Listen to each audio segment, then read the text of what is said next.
Every day, thousands of people place themselves in danger.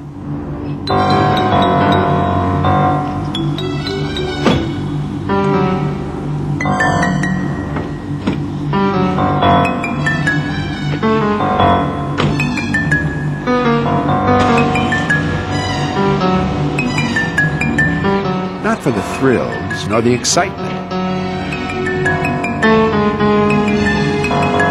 but simply to earn a living.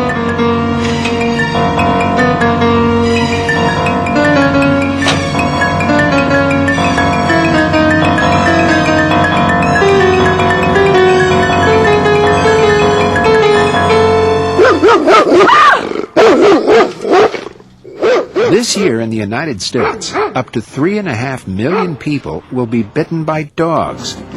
As many as 2% of all emergency room visits result from dog attacks. 11 people will die as a result of these attacks. Over the course of a lifetime, 1 out of 2 Americans will be bitten by a dog. People are buying dogs that are considered aggressive because they fear increased crime. But it's not just the so-called guard dogs doing the biting. All dogs are potentially dangerous. And poor breeding practices have led to more unstable canine personalities.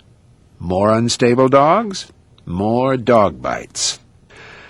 According to the American Kennel Club, Rottweilers are now the second most popular dog in the U.S., just behind the Labrador Retriever.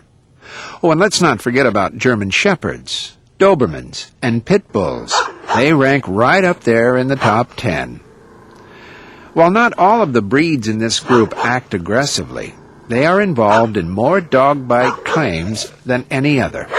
There is also another type of dog enjoying increased popularity, the wolf-dog hybrid.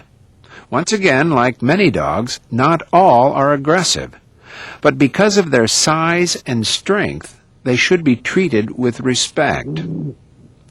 With more people owning aggressive dogs, it's very important to learn how to look for the presence of a dog, how to interpret what a dog's actions might be, and know what to do if attacked.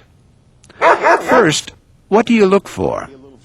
Expert dog handler Bob Messina. If you see a trail around the edge of their yard, you know it's a dog that's chasing a lot of people, that's spending a lot of its free time running around the perimeter of that property, and it would probably make no bones about protecting it. If I saw a trail, right around the fenced-in area, I would try to have a look at who's making that trail. I wouldn't want to wait until I got to the meter to find out. There are a few other signs to look for: a food or water dish, a doghouse or a chain, or sometimes the sign of a dog may end up on your shoe.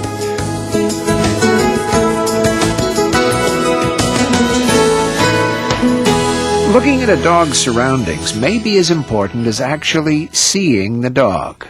Inconsistent care from humans is going to cause unpredictability in the dog, which is the red flag that's got to go up for you. Once you have checked for a dog, it's always a good idea to rattle the gate before you go into the yard. Even though you have done your job and looked for those telltale signs and may not have seen any, you should still be careful.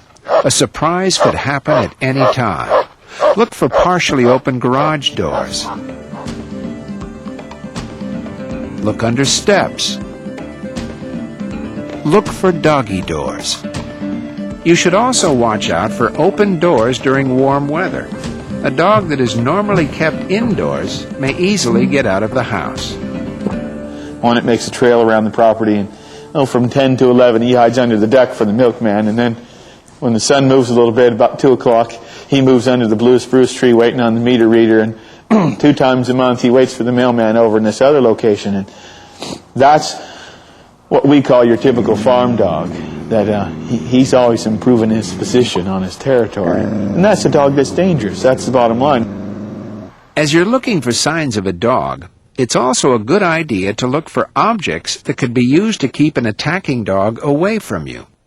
The bicycle, garbage can, and rake could be used to buy time, those few extra seconds to escape from the dog. Another method to keep a dog away is with an umbrella. This makes you appear much larger and confuses the dog. Wave an umbrella at them or open the umbrella and stand dominant over the dog. You may not get out of the yard in the next 30 seconds, but you won't get bit either. And remember, your objective is to get away from the dog, hopefully with no injury to yourself or to the animal.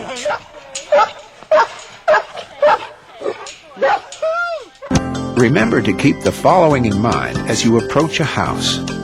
Is the yard fenced? Is there a trail worn around the perimeter of the property? Are there other signs of a dog, such as a doghouse or a food and water dish? What could I use to keep the dog away from me? Now it's time to talk about a dog's mannerisms and determine if you can predict a dog's behavior by the way it acts. First, a dog's posture can be very important in recognizing aggressive behavior, and a posture such as this one is easy to interpret. I suppose the most positive look for us, positive dog mannerisms, are a dog that's up, wagging his tail, alert, kind of smiling at you. A friendly dog is wagging its tail. The head is usually up. A more submissive dog may still wag its tail, but might have its head down. You should still approach this dog and all dogs with caution. One of the most dangerous dogs is the brave, aggressive dog. These dogs will let their presence be known right away. They will growl, bark, and oftentimes the hair on their back will be standing up. They will not back up as you approach them. They will try to attack you from the front. A third type of dog you really need to keep an eye on is the fearful aggressive. This type of dog bites more service industry people than any other. These dogs act very nervous and scared and don't have the courage to attack you from the front. Always watch this type of dog because it's waiting for the opportunity to bite, especially when your back is turned.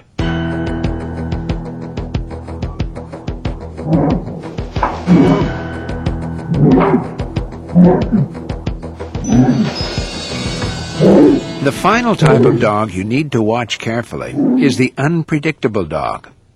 These dogs will give you no obvious physical message of their intent. They will not act aggressively or friendly. Treat this dog as if it will attack at any moment, because it might. Trying to assess what type of dog you are dealing with can prevent surprises. Looking for signs such as a wagging tail may tell you the dog is friendly. A brave, aggressive dog will bark and growl, often coming up to you immediately. The fearful, aggressive dog may try to bite you, but it will not confront you directly. The unpredictable dog will not give you any indication of its intentions. You should treat this type of dog the same way you would treat the brave, aggressive dog. And remember, most dogs will let you into their space, but if they're planning to attack, it will happen as you leave. Now that you know about some of the basic dog types, it is important that you know what may make a dog's behavior change. A dog will be more aggressive when an owner or children are close by. The dog will feel safer attacking you because of the owner's presence and feels it should be more protective. It is also very important to not believe the advice of a dog owner or a neighbor who says, "The dog won't bite." These are often the proverbial famous last words. Make sure that the dog's teeth don't penetrate your skin. That's the bottom line. Even if you have done everything right, you may still find yourself confronted by a dog. What you do next could determine whether or not you get injured. You may want to try some basic commands as the dog is approaching you. You're equipped and the dog is running toward you from 50 feet and you take a step toward him and you tell him, you can stop right there. Okay, and it's got to be that kind of a voice. You can stop right there. Sit. Go with something you think the dog might have been taught. Sit. Stay. Stop. Yeah. No. That's always a good one. No. Wave your coat. I said no. Okay? But you're maintaining this position. You know, this. I'm right here. You're not taking off. As soon as you take off, you've given up that entire opportunity. It's over. If you looked around the yard, you may have seen something you could use to keep the dog away. Remember, you just want to keep the dog away from you long enough to get to a safe place.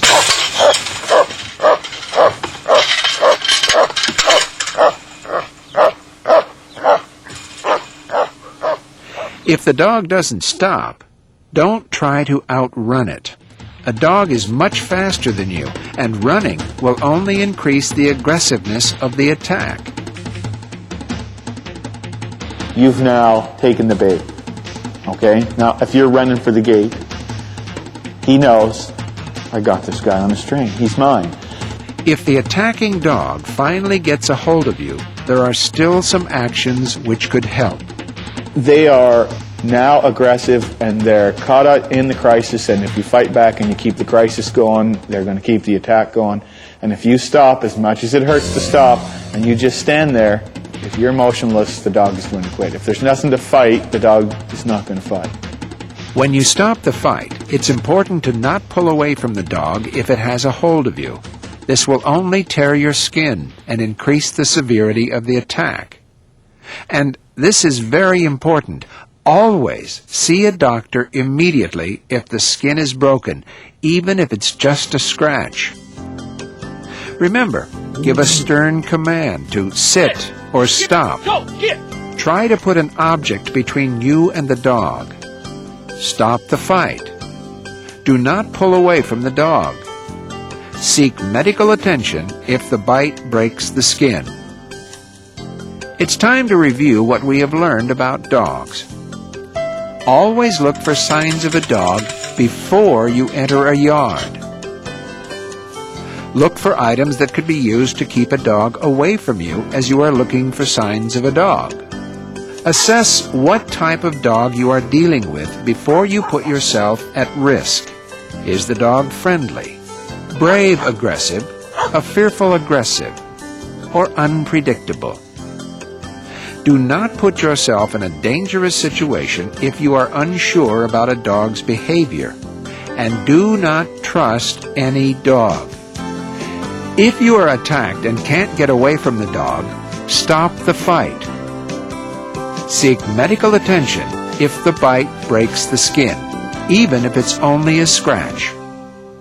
And it doesn't have to be a big dog that you need to be afraid of. It's any dog. Teeth are teeth. There's not much difference in the canine size of a Rottweiler and a Border Collie. They each have, their effectiveness. Words to live by. Chances are sometime you'll have to deal with a contrary canine. Remember the steps shown in this training, and you'll have more confidence and get better results. Understanding man's best friend is your best way to earn that paycheck safely.